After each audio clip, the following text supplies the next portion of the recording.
Must have gotten how big Willie actually is. Perhaps the presence of Willie and the Panthers looking at his imposing frame. I'm a 25-minute man. Oh, you got skill, son. Uppercut right hand by Big Willie. Too fancy for you. Welcome to episode number 13 of The Take with Willie Iain. Number 13. Do you know what? That's unlucky for some and it's unlucky for me today because I feel average. Yeah, can you tell the people at home what happened to you last night? No, I can't. Not really? Well, I can. It's. No, I mean, not everything. Well, I mean, I did a job on myself. It was Tuesday, eh? It was a Tuesday. You had your best mate down. It was. Things got out of hand. Hey, it happens to us all. Whiskey. Whiskey's a great idea. Whiskey. Do you know what? I'm the ultimate professional. I'm here. I'm having a couple of young Henrys. I'm starting to feel. There's nothing worse than a whiskey hangover. White wine will, it'll go toe to toe with it. Yeah. But you drink enough whiskey like you had, yeah, you're gonna feel it. You will. Well, we are brought to you by bettingsite.com.au. We love your betting site. I'm about $1.05 to be asleep 5 seconds after this show. Well, that was to be honest, I mean, on my weekend, I had three of our mates 40th. Oh yeah. So it was Thursday, Friday, and Saturday. I haven't done the treble in a couple of years. So I'll only just come good, I reckon, yesterday. Yeah. So I feel you. It was a lot of whiskey. Shout out to PK, Willie. Those are their birthdays. And someone else. And also, the Big Ogre's 40th. Yeah. The Big Ogre's Marco Mealy's 40th up at YE. It was great seeing guys that we played all grand finals with and everything like that. You played, probably been friends now for over 20 years, so it's always good catching up with people like that. That was really good. It was a good weekend. Yeah.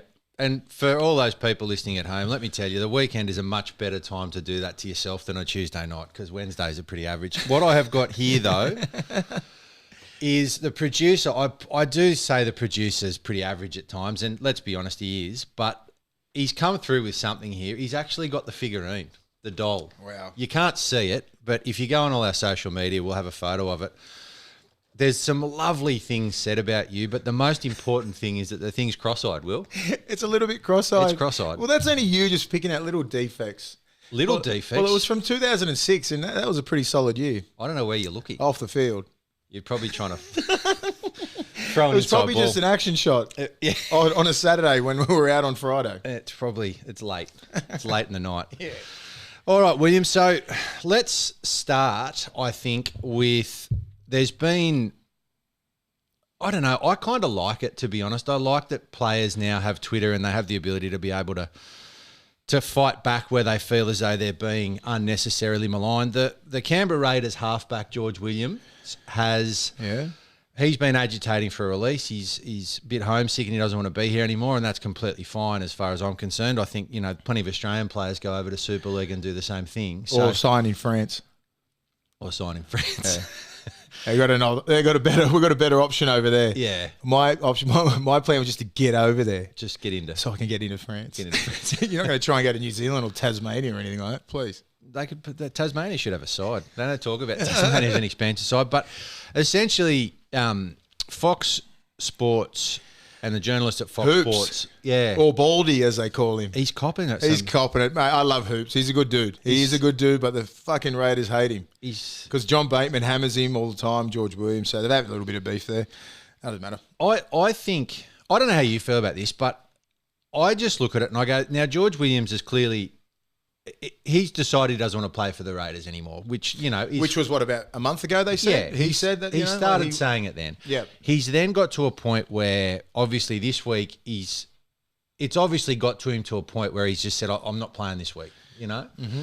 And so the Raiders Unless you give me a release. Is that what he said? Is this I paraphrasing? think that's probably what happened. I think what he was trying to say is, look, if you don't give me the release, then the next rest of the year is going to be difficult for both parties because I don't want to be here and I just need to have certainty. So the Raiders have released him immediately, which I guess from his perspective means he probably doesn't get paid for the rest of the year. There's a lot of things that affect George Williams directly with that. So he's come out on Twitter and said all of that's crap. It's not what happened. And James Hooper actually came back and did another thing today basically saying, well, this is some other stuff and not your turn, George. Almost like baiting George A little bit Williams. petty, isn't it? A little bit petty from Hoops. I thought it was, You know, George, he had his bit to say Hoops, and then George come back and just, you know, like they're just playing tit for tat, really. But, you know, Hoops come at him today, which was pretty harsh, and come out with some facts and stuff like that. But I think George could have handled it a little bit better. You know, if he said he wanted a release, just say like a month ago, and then obviously there's a lot of nuances and variables to go in with that. You can't just go in. They go, yep, automatic, bang. You got to look for transfer. There's money involved. You want compensation. You got all these little things going into it. So for the people at home, if you just want to release, they don't just go, see you later, George. He's a great player, George Williams. At the moment now, they're not going that good. So everything's amplified by 1,000 at the moment down there. John Bateman coming out, sticking up for him, and then Hoops had a bit of a crack at him. So something's happened there, which I'm not even going to try and even figure it out. But Georgie should have come up with another plan. If they were button heads, he should have come out with something like, you know, I'm going to just drag it on a little bit. If he has to fake an injury, or not fake an injury, but just say, look, my hamstring's tight, or something like that, and just to keep Canberra happy. And go, all right, look, I want to get out of here because I miss my family, I miss everything like that. People don't understand with this COVID stuff. These guys haven't seen their families for months. People going abroad from here, even last year, trying to get overseas, like Nathan Peets, 8 to 10 weeks hasn't seen his family. That is terrifying. It's awful. You know what I mean? So people need to understand what these footballers are going through. It's hard enough being a professional athlete, staying focused. You know, not be actually like look at Nathan Peets, hasn't been wanted by a club for the last year and a half, and then not being able to see his kids, and like, there's a lot of stuff that goes with it. People just see the results on the field. You know, you got to live your life. You know, like, and George Williams hasn't seen his family. There's like, you know, John Bateman hasn't seen his little girl. It's like, this is like family stuff. Like COVID has put such a different, you know, circumstance with everything. And I don't think players sign contracts in other countries thinking, I'm not going to be able to handle it. 100%. They sign it in good faith thinking, and then things do change, you know, things change. And Canberra haven't been winning, and there's a lot of pressure, obviously, that comes with that. So, as I was saying before, like before I got sidetracked a little bit, like he could have come up with something a bit better, like, you know, I was injured for like a month and dragged it out so they can so Canberra and Wigan or whoever he's going to can figure it out.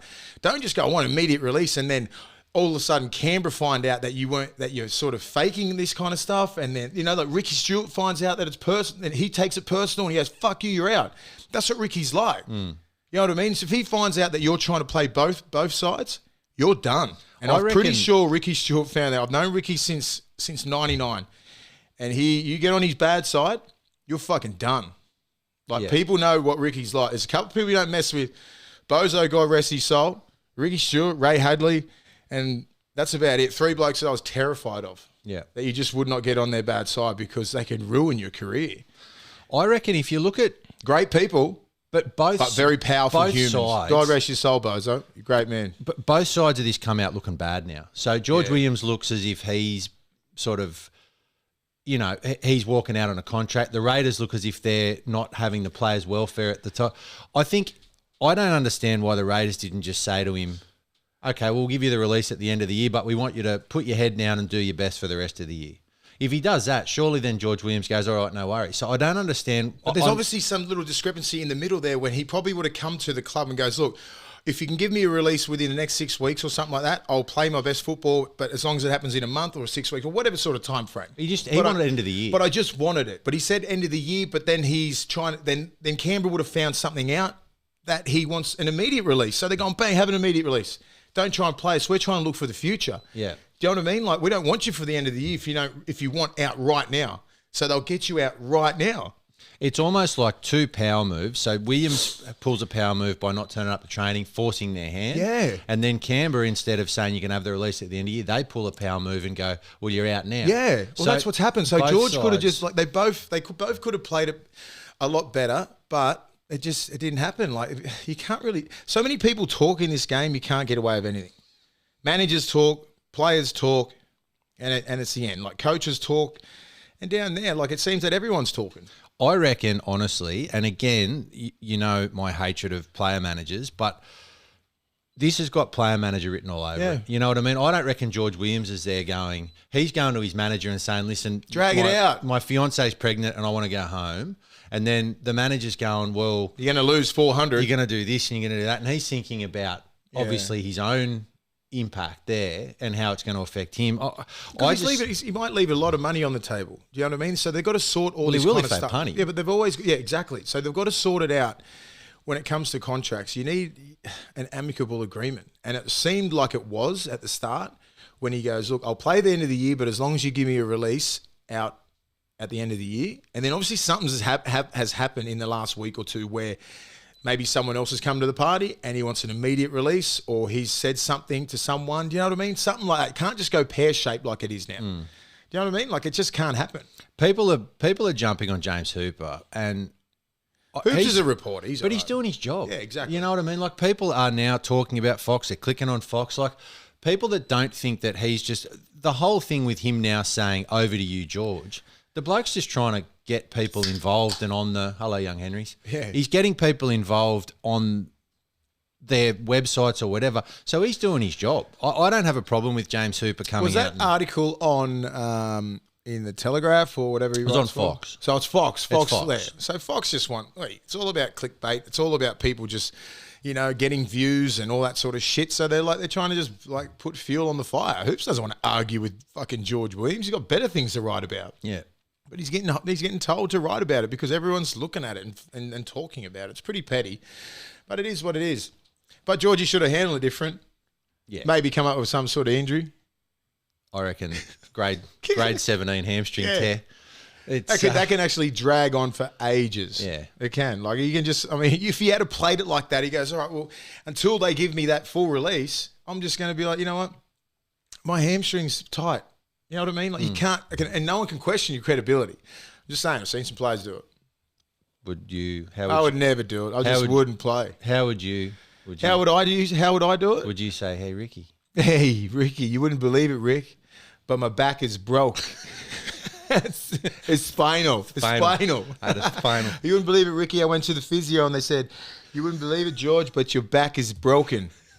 Spinal. Can't play with That's a broken it. You back. can't play with it. Can't play. He could deal with it. He could deal with it different ways. The other, I guess, thing that's rugby league just seems like it's just constant negative headlines at the moment. Peter V'landys is It's all it is, mate. the new sort of era of safety, I guess, which we spoke about it at length last week. And I guess Victor Radley got suspended for 500 weeks at the judiciary yesterday. And look, I don't have a problem. As I said last week, I don't have a problem with if those are the rules being applied. It's just the gradings. And I look at, I don't know, do you reckon that Radley was fair? Do you reckon 5 weeks was fair for what he did? No way. It seems extreme. 2 weeks. Yeah. Come on, man. I know that he's just. I just don't understand. Like, Pangai Jr. was running roughshod all over Sam Walker, going crazy. They were getting beat. Victor Radley has probably got one of the best tackle techs in the game. Yeah. Why do you? And he said that today. You're not going to change my technique. He's been practicing that technique for his whole career.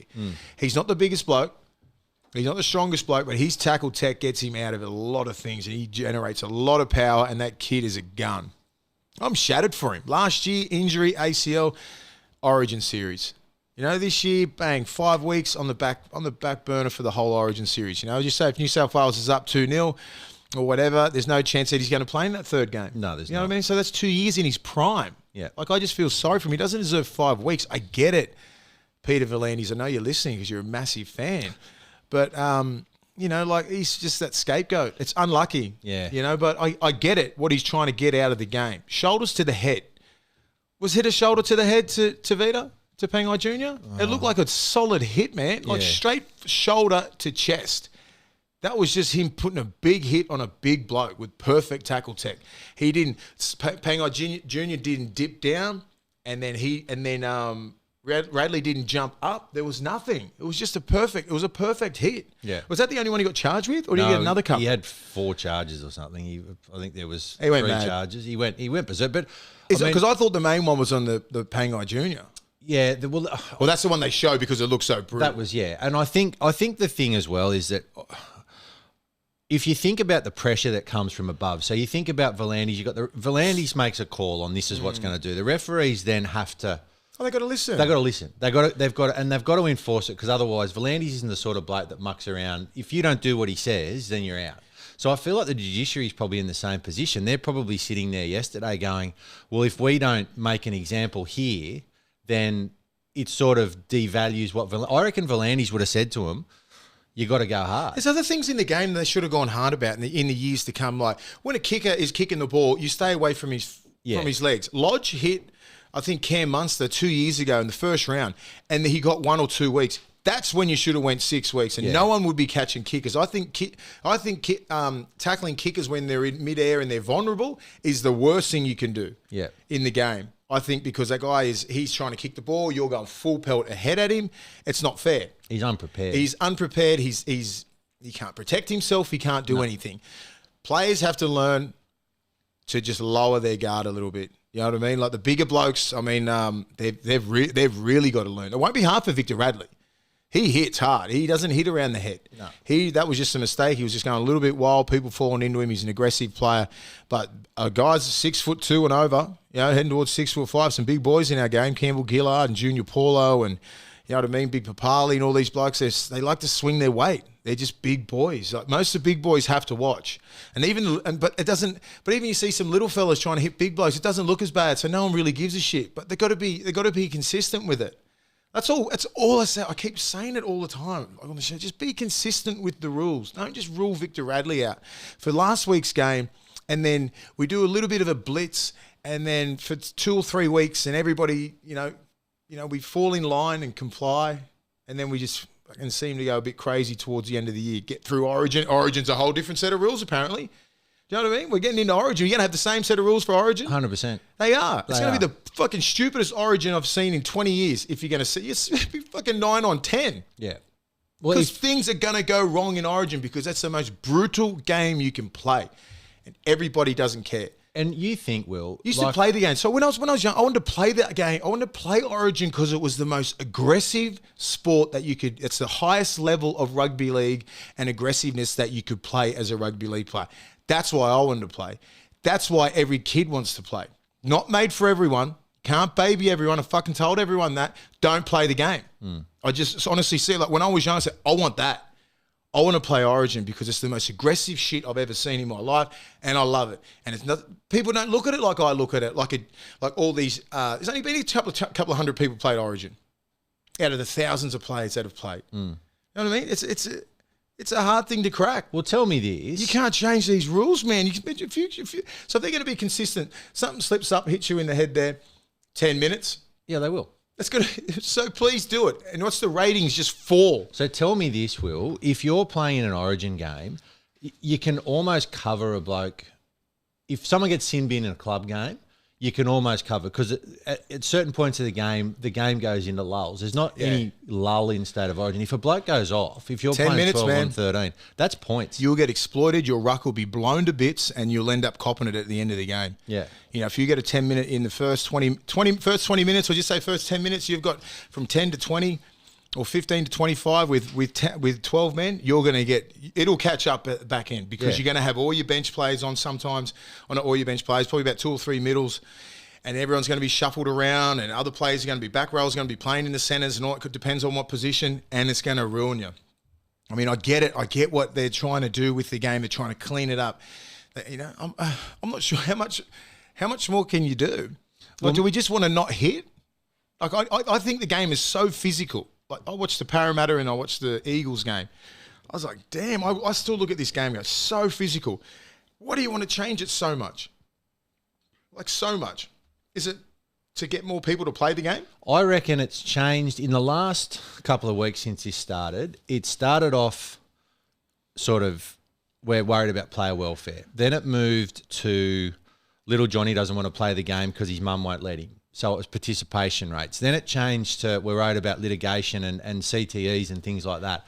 There's been 4 or 5 different reasons why they're doing this.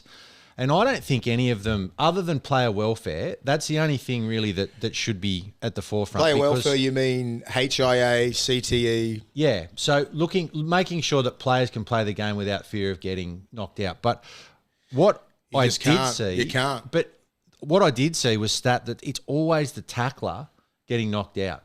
like in terms of statistically, it's the tackler who is more often knocked out than the player, than the ball carrier. So if you've got the player who is essentially forced to go lower and his head's getting near hips, and you've got blokes like Taumalolo and Tuivasa-Sheck and that sort of thing. Pangai Jr. was putting bigger hits with the ball that anybody ever put on anyone. That's why Victor Radley would have been going, I'm going to get this kid. You know what I mean? That was just a square up because he ran over Sam Walker 100 times.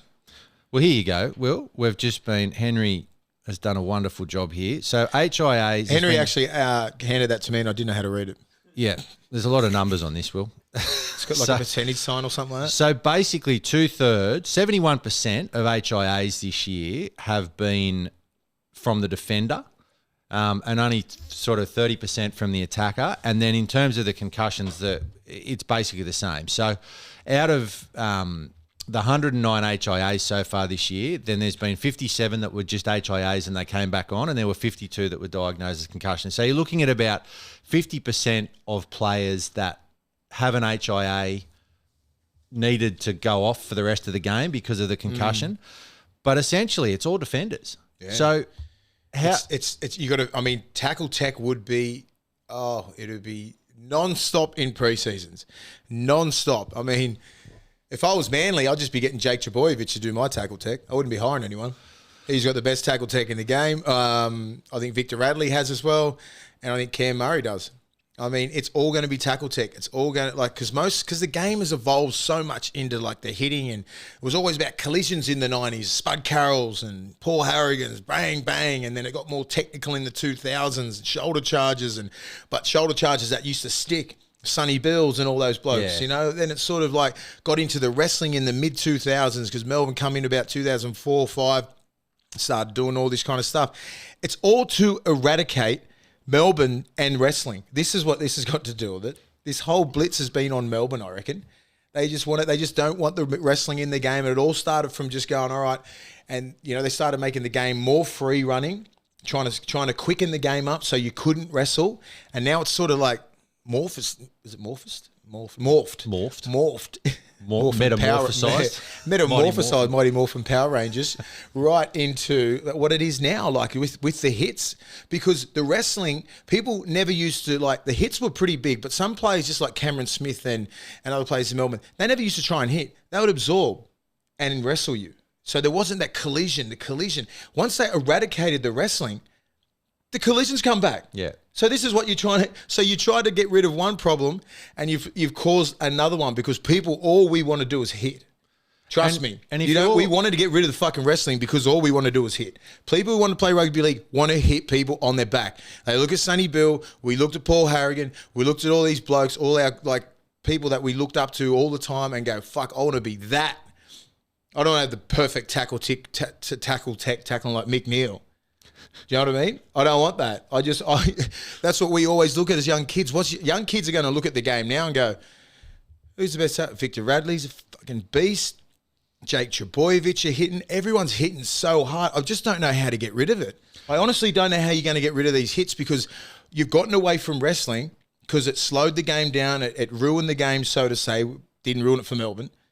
They love it. But that's how they got to this point. That's how the NRL has got to this point, eradicating the wrestling by speeding the game up into collisions. Now look what's happened.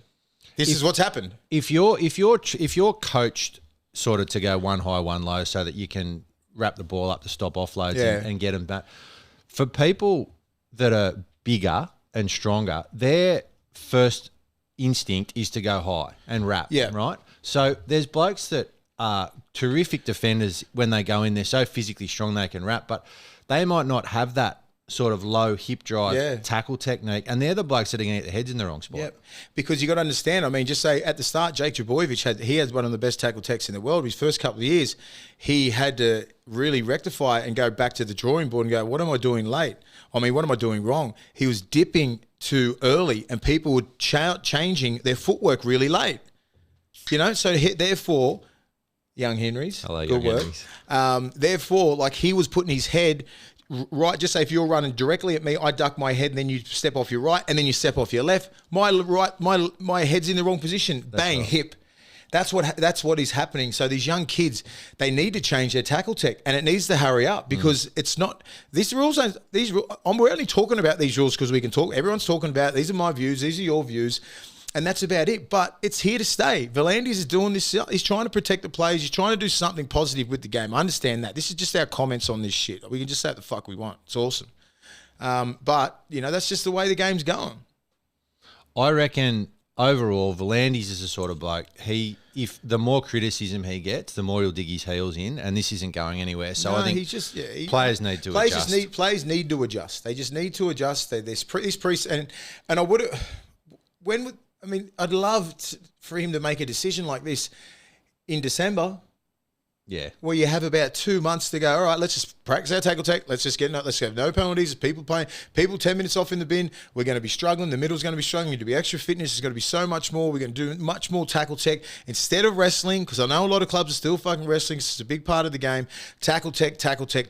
Because these arms come swinging in. Look how long my arms are.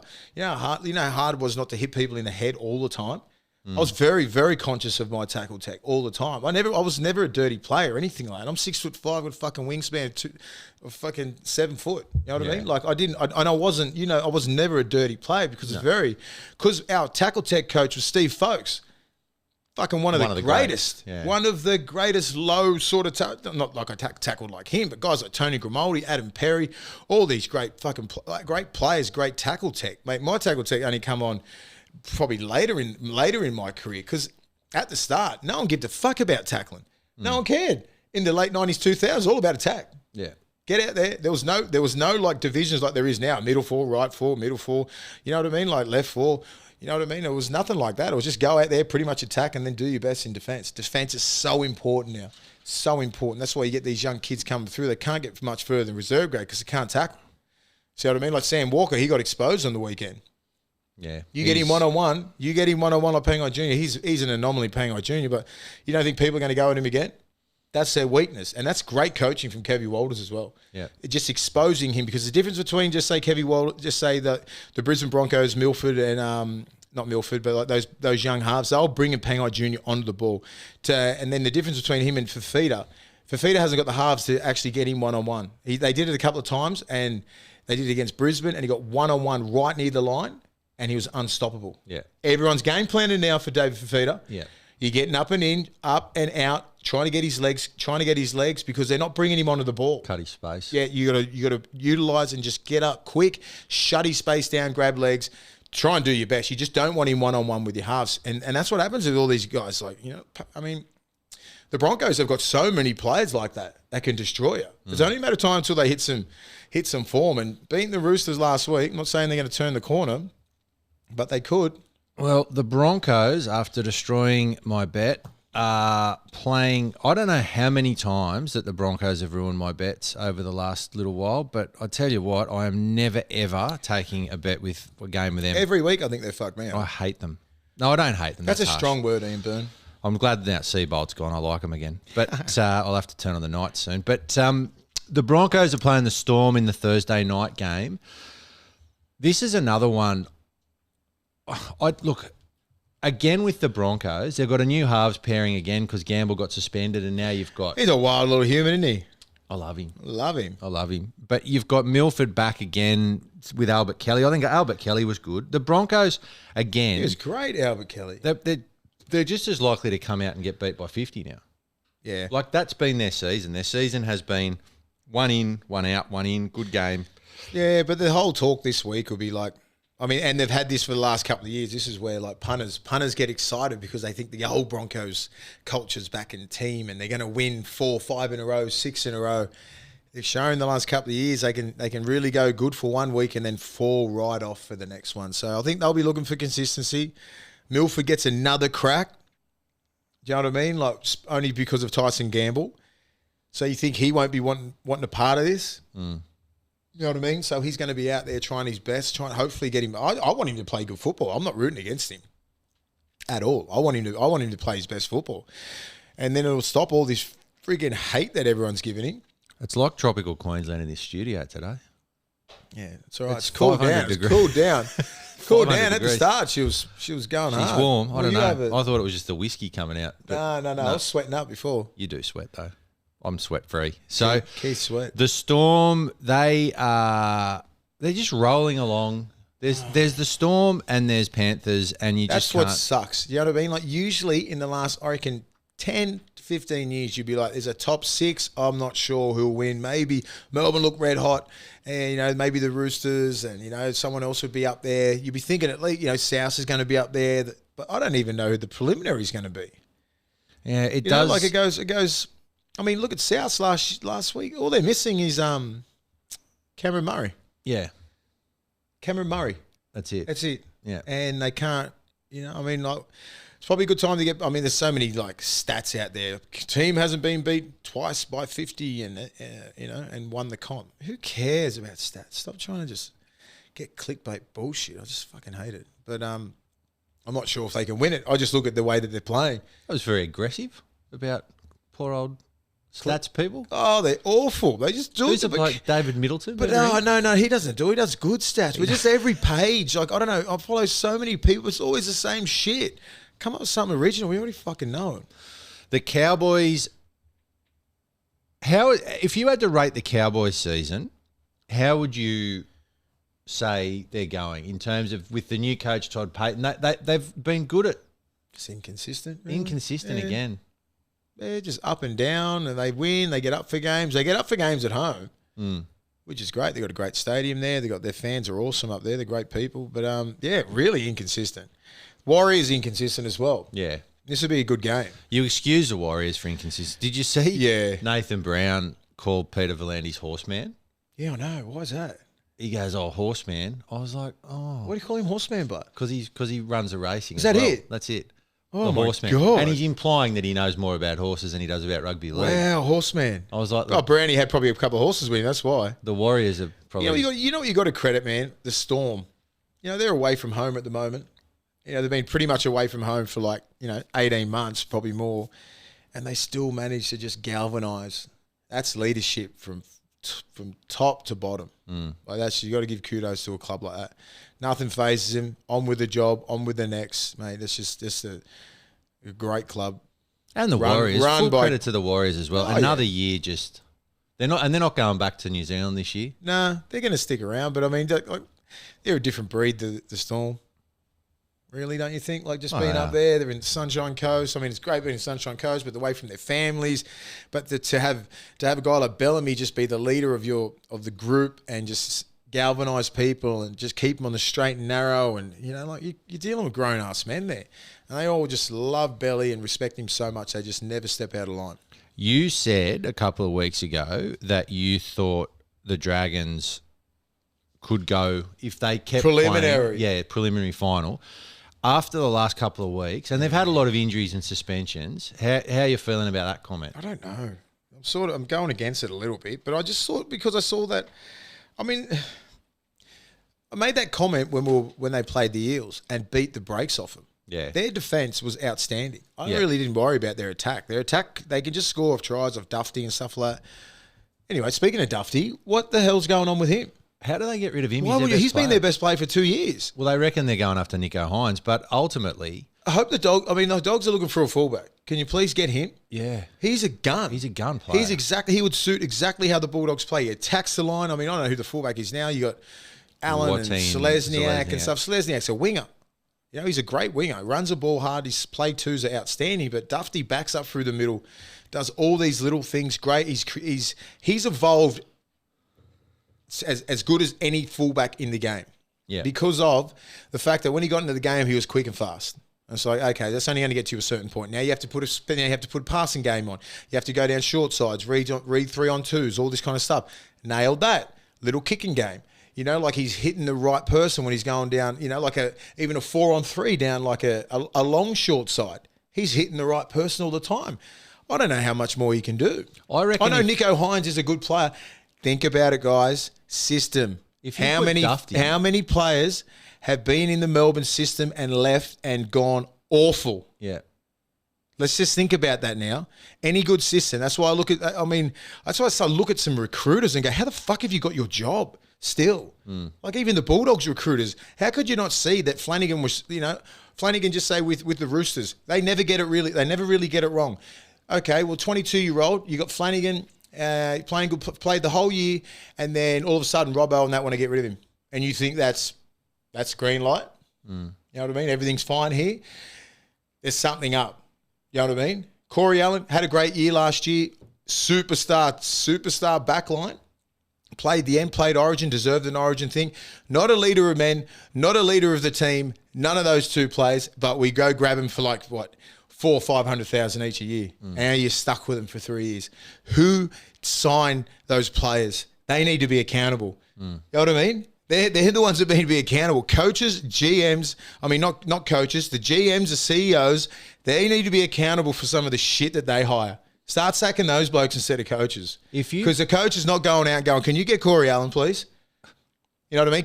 Can I get Flanagan? Because Trent Robinson is a great, he knows good people. He knows good young kids. There's no way that he would get rid of a young player if something wasn't up. I'm not saying something's up with Flanagan, but hey, the writing's on the wall. Yeah. You know what I mean? If I was a recruiter, I'd be like, hey, something's up here. I'll be making phone calls here, or I'll just put it together myself if I've been around the game for that long. It's not that hard. You know what I mean?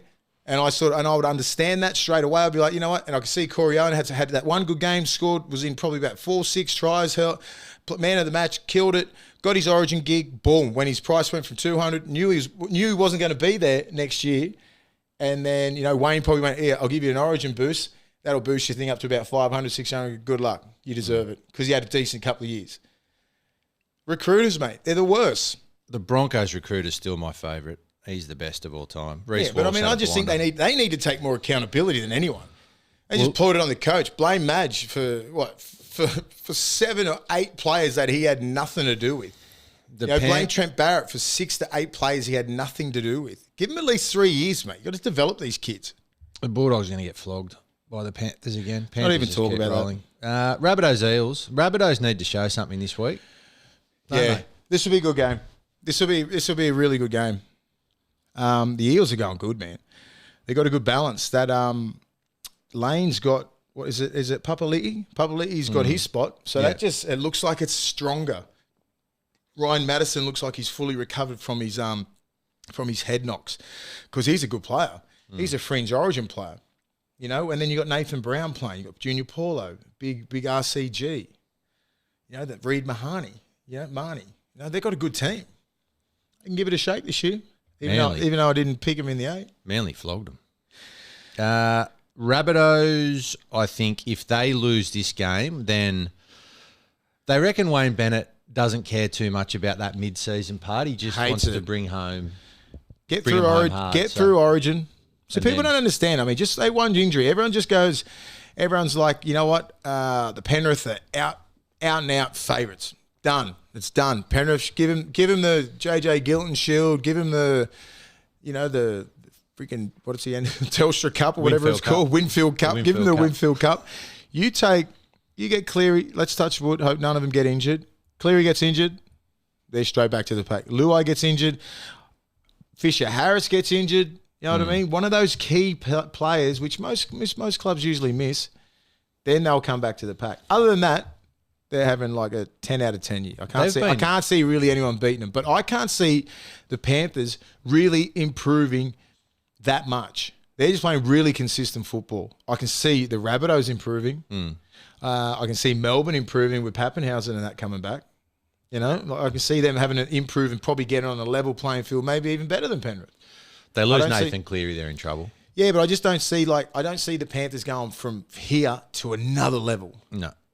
The Raiders are in all sorts. The Roosters should do a job on them. You've got Fafita back for the Titans against the Sharks.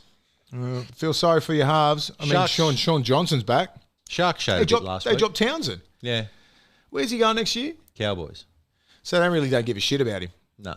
Which is terrible, but it's a business. It's good to be a halfback right now in the NRL. Money. You could be washed up and just be like, who else are you going to pick? Yeah. Well, Canberra need one now too. Like Sean Johnson's probably just going to go and get another $1 million. Good on him. Yeah, take that money. Good on him. The Knights have been really, really, really disappointing this year. The Manly Sea Eagles, they literally, their entire season just depends on Trbojevic. If something happens to Tom Trbojevic, they don't win a game. Can for you the rest insure of the your year. hamstrings? I don't know what do you do? Like J-Lo insured her butt. Did she? Yeah, apparently. It was on TMZ. Did you write? Read new idea. She did, AZ. Yeah, she did. Producer would know. I reckon I've never seen one player have so much impact on a team the way Trbojevic Not for a while. does. I can probably only think JT, Joey in both their primes.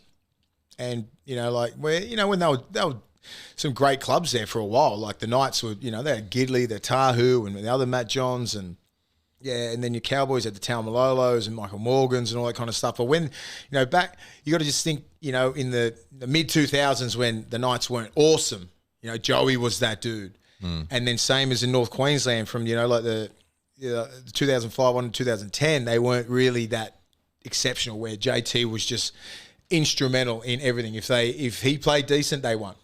And this is what happens with Tom now. But it's so different from a halfback, I get it. Control the ball, probably touching the ball 60 times, to a fullback, probably, 25, maybe 30 touches, passing the ball 5 to 10 times. You know what I mean? And the line break assists, the line breaks, the tries, the meters. He made over 340 meters. He's got plenty of football. And and then this speaks volumes about Tedesco, how good Tedesco is. Because you still would never put Tommy in front of him.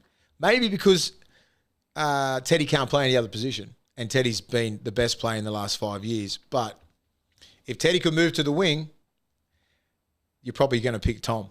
The way he's playing, he's very big. He's a big boy. He's like a 6'4". Zig. Woo!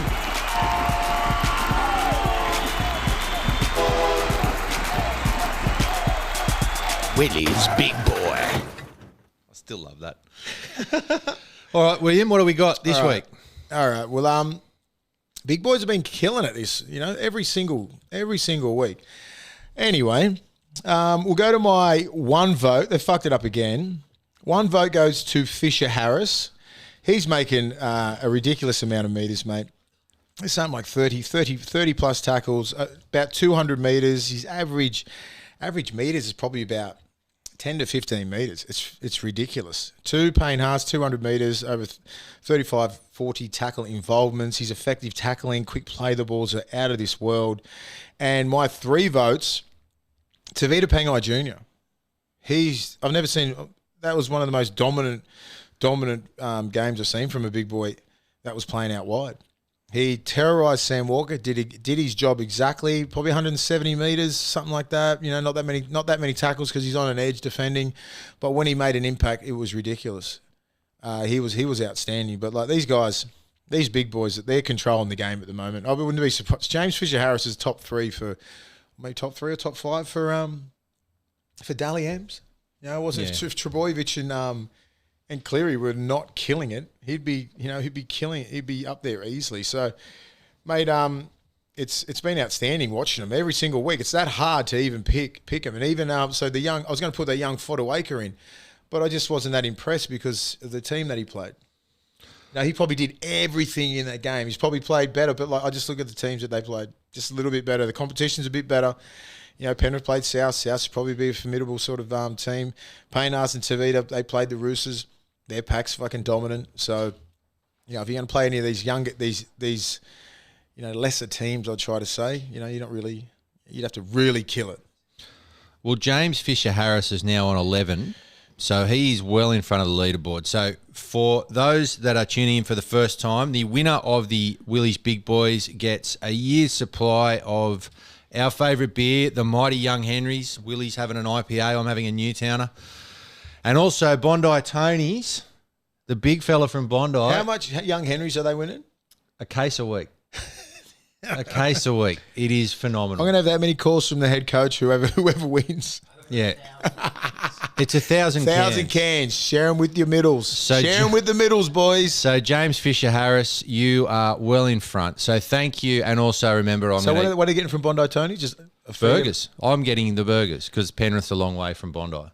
So I will be eating all of the highways, burgers. Mate, the M7, just straight here, bro. James Fisher-Harris. It's a long way. There's tolls too. All right. A lot of tolls. So I'll take the I'll take the Aiden burgers. Tolman. All right. That's, that's good. Payne Haas is going all right too. He'll come up. He got 2 points. All right. Bettingsite.com.au are really not having to worry too much about us at the moment. We are $2,000 up. Look. What were we this time last year? One leg. Not that. I mean, One we weren't leg. that No, far we ahead, came were home. We, We came came home home. pretty strong. The producer always produced We at the came end. home strong. You come home strong. I didn't win one thing last year. You're close this year, though. It's not bad this year. I'm going all right. Yeah, you are. I've been studying the guide. Harold? Dirty Harold. How are we? We're back. We're back, mate. What's happening? Mate, lots is happening in the sporting world. It's been a huge week of rugby league headlines, as you guys are well aware. I would say that this year the bookies would be cleaning up on rugby league because it is genuinely hard to pick because there's always that one game where everyone's going for the line betting and but it's just, I don't know, it's hard to pick. Anyway, I'm going to have a crack this week. And I've just gone 3 what I think are fairly locked games. I've got the Tigers to cover the line, I've got the Titans to cover the line, and I've got the Rabbitohs to cover the line. And the reason I have picked those 3 is because they are the smallest lines I could find. The smallest lines you could find, Yeah. Right. Okay. That's where I'm Let's up to. dissect your bet. Let's dissect it. I don't love it. I've got to admit it. The West Tigers haven't won back-to-back games since June 29th last year. So that was only a month after the competition came back. So can you trust them? They haven't won as a favourite all year. Every time they've been favoured to win, down. Do you know no what? good. Do you know what, Harold? I've never drunk a bottle of whiskey on a Tuesday night before last night either. So there's a first for everything. Stats But that happens sometimes. tell the whole story.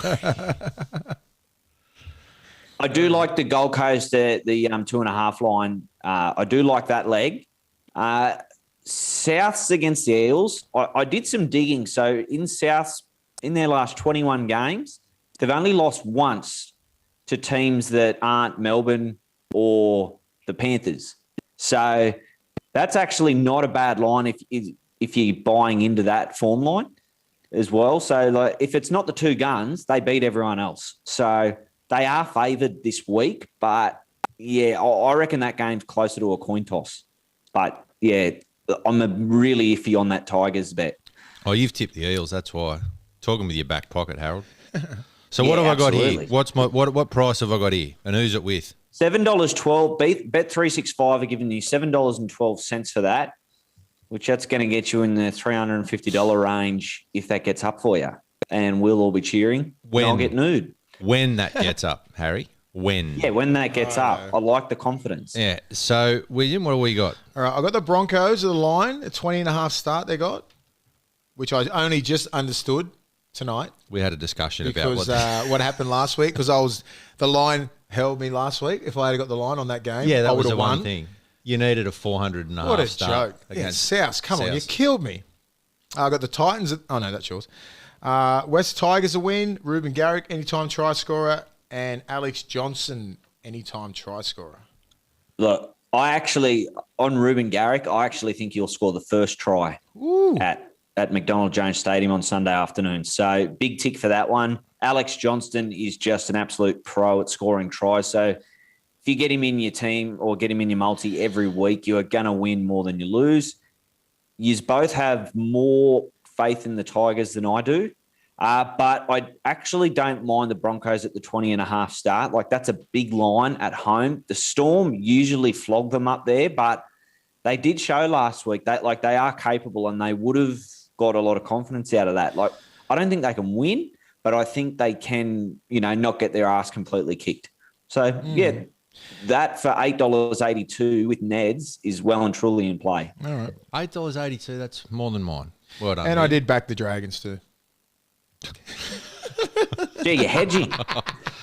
Oh, you are the best. That's awesome. So the producer, he's gone back to his pet sport of AFL. He's been back here for a couple of weeks now. Yeah, he's gone back to the well that's provided nothing for us so far. So anyway, back to the well. We're thinking of you too, Melbourne. We have got Essendon, the Swans, and North Melbourne. Considering I have absolutely no idea how any of those teams are going, tell me, what is that good, bad? What's happening? Must be bad. Well, I tell you, it's not real good because just for 3 straight up winners, you're getting a price of $25.99. That's what I was looking at. For three not really Three good. winners. Have a look. 3 winners. It's $25. They North must be Melbourne. all shit. North Melbourne, not very good at all. Essendon, meh. The Swannies, enjoying a good year. So, yeah, I mean, the Swannies might be a lock to win, but the other two, geez, you're praying for miracles there. This just reeks of desperation. This genuinely... Could it happen, producer? Yes. All right. I trust him. Right. I trust him. Well, that's easy. 1,300, huh? We'll put a line through that. And Harold, what do you got for us? You've gone small like me too. You're getting look, you guys are getting petty. Fucking get out there. My 1-12 Cowboys leg last week, doesn't it piss you off when there's a 12-point margin and then for no reason, when the game's done with 3 minutes to go, a big forward crashes over? Oh, we love it. We love it. And we don't care about the punters Absolutely either. Nothing We works. do not care about punters, people. I want that try. Because that carries that carries on into the sheds, after the sheds. Oh, mate, to the whole year. To the spotted cow. Big boys care. I was happy for the kid on debut who scored. I was really happy for him. Yeah. Storm 13 plus, Manly 13 plus, and the Eels at the 3.5 start gives me $5.76 with Neds. I just think, look, there's a fair chance that Souths win, but I think Souths are going to be forced to grind it out. And they need that sort of game, but yeah, they do need it. You're right, Willie. Because the usual way they win games is to blow teams off the park, and you just can't do that all the time. So I kind of like the Eels like to get in the arm wrestle too. So yeah, I kind of think if the Eels are going, it's only going to be a goal kick in it.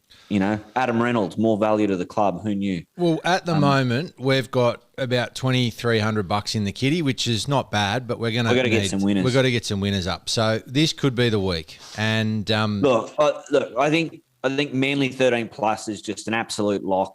They're going to pull the Knights' pants down at home. That's a rival game. That's why I go against that 13 plus. It's always a rivalry game. That, you know what I mean? Like, I'm always, regardless if they're coming last or they're coming first, that goes back to the 90s, and they hate each other. So 13 plus, I know it's good because Tommy's killing it, but I'd always think it's always I hope you're right. I do hope you're right, but I just think... Well, we want the money. Yeah. Like, I played for both clubs. They both hate each other so genuine, it's ridiculous. You know what I mean? I want to play 3 years in the Knights, and then I went down the hatred between I think the hatred between the Knights and Manly is a lot stronger between Manly and the Knights. Put it that way. So I think Newcastle might be up for it. I'm trying to throw this off, but when we talk here next week and Knights win, or it's just like 12-10. Well, they've got no excuses. They've had a 10-day preparation. And previous to that, they played 3 games in 12 days. So they've had a good chance to freshen up, and like they should be sky high for this game. Well, I'll tell you what, if we do win and you have to get nude, you'll be doing everyone a favour because that shirt, no good. Get it off. No good? No good. I like your shirt. All right. Look at you two. It's a shirt off. I've actually, you know what? I've got to get some better collar. There we go. No, I like your shirt. I actually do. I like purple. So, well, thanks, mate. We I don't know. I've got confidence this week. I've got no confidence in the producer. 4 wins would be good. $26 for a 3-leg multi is just phenomenally bad betting. But anyway, he's an idiot. I think the good thing is we haven't clashed with any of our results, so we're not death riding each other. So you have both gone the Tigers and not one of you have gone the Dragons, for instance. So man, we're all in it together. Eels, Rabbits. One team, one dream. Yeah, but you know what? You could get a Rabbitohs 2-point win and that doesn't affect me. So. Yeah, that's true. That's true. All right, mate. Well, we'll speak to you next week. Thank you once again to bettingsite.com.au. Bet right with Betting Site. That is right. You got to do it right and get right at Betting Site. Thanks, mate. We'll see you next week. And make sure we gamble responsibly. In terms of the tipping, I've caught the producer almost. I'm one behind him. Here we go. You know what the arsehole will do? I guarantee you will tip the same as me for the rest of the year. He will too. I told you that. Oh, look at him. Look at him. You can't. This has got to be fair. Oh, that's sickening. See? He's gonna. You've made up some ground on Harold. So that's good. Still coming last. It's all right. That's all right. You go for the upsets. You're a man who likes an upset. Yeah. So if you want to see what we've tipped this week, then go on all the social media. We've got Facebook, we've got Instagram. A few things. I think they put them on Twitter as well. Yeah. And we'll work out what the Twitter game is later. So the headline, the behind We go for the our Willie... tips? Our tips? No, we'll just they can look at them. You can No, read I'll read do yours my out. tips. Go I've on. got the Storm, Cowboys, Dragons, Panthers, Eels, Roosters, Titans, and Eagles. I want to put it on wax, you know what I mean? Thanks so for it's that. official, so everybody hears it from here to the end of the year, all right? It's for blind people that can't see it on all our social sites that I just read out. They don't do it. They want to hear it. They want to hear it. They You've wanna heard it here hear first. They want to They hear want it. to in hear their this ears. voice. I love your voice. Chocolate gold. Hear it every Wednesday. Hear it every day. So the headline, Willie Mason facing 3-week NRL suspension for shoulder charge on Corey Parker. Did I do those 3 weeks? Jeez, did I fight it or what? I don't remember. I remember hitting him in the head. By mistake. Just unintentional. Unintentional. So the thing is with this, and I guess this was a year after the shoulder charge got banned. This So- was the year, 2014. They put it in. No shoulder charging. What? 13 they put it in 13? Jeez, they didn't police it well. Well, so I guess the thing is... Sonny Bill was playing in 2013. We had a fucking head-on car collision, him and Oh, I. that's right, that's yeah, God. So I guess what the point is here is how long is it going to take players to readjust to these new tackle rules? A couple of years. It'll be a couple of years. At that time, I was, nearly 15 years into the game. Yeah. Did not care.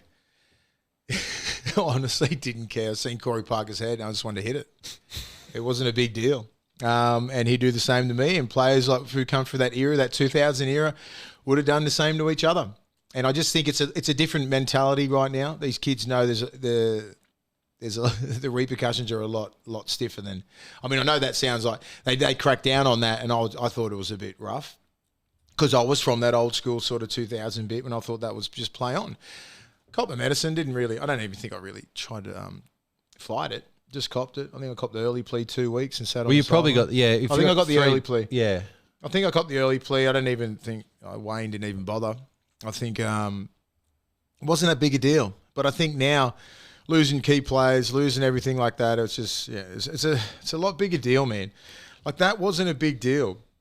You know, they were trying to rub it right out, and then I was just one of those guys that and it was your stereotypical hit that they want to get rid of.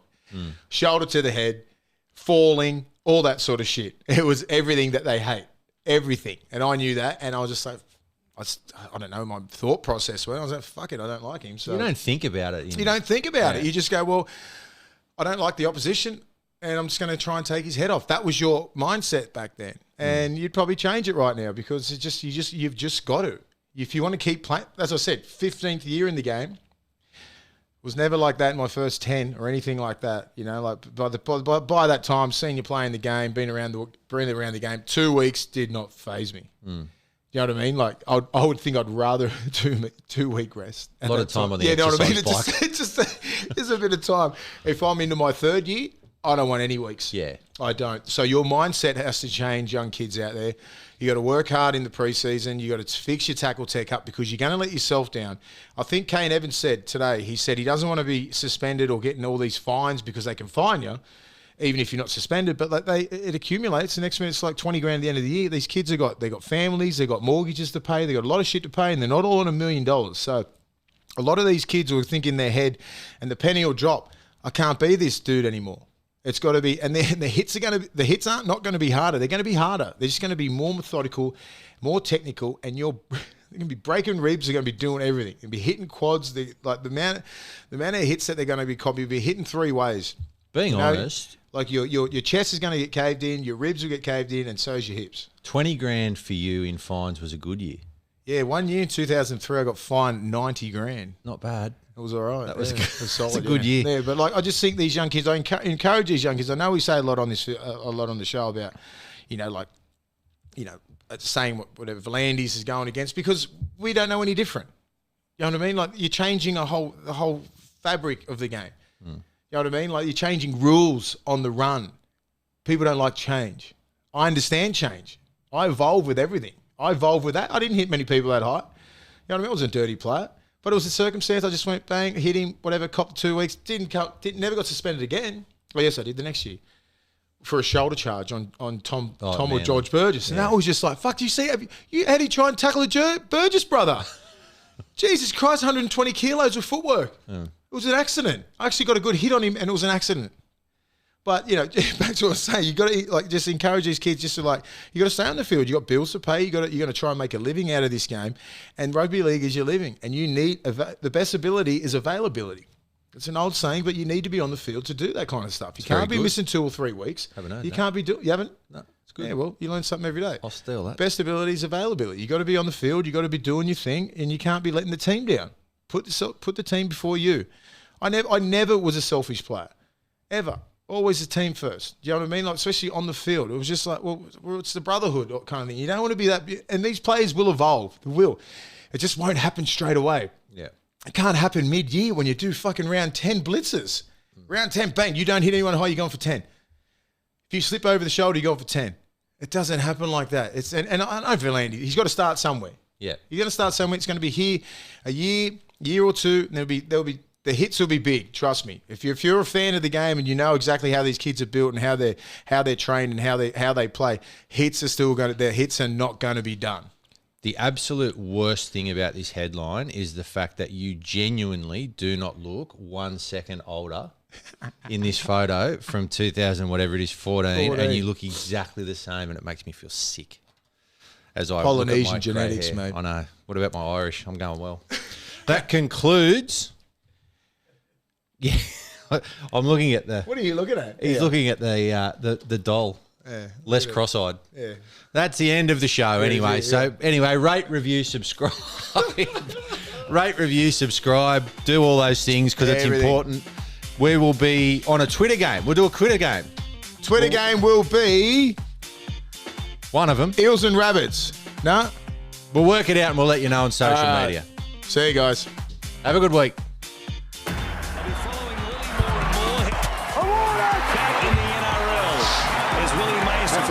Big Willie actually is. Perhaps the presence of Willie and the Panthers looking at his imposing frame. I'm a 25-minute man. Oh, you got skill, son. Uppercut right hand by Big Willie. Too fancy for you. You've been listening to The Take with Willie Mason and co-host Ian Byrne. Produced by Craig Trewick, recorded and engineered by Zig Parker of Green Room Sydney, and presented by the Handshake Media Network.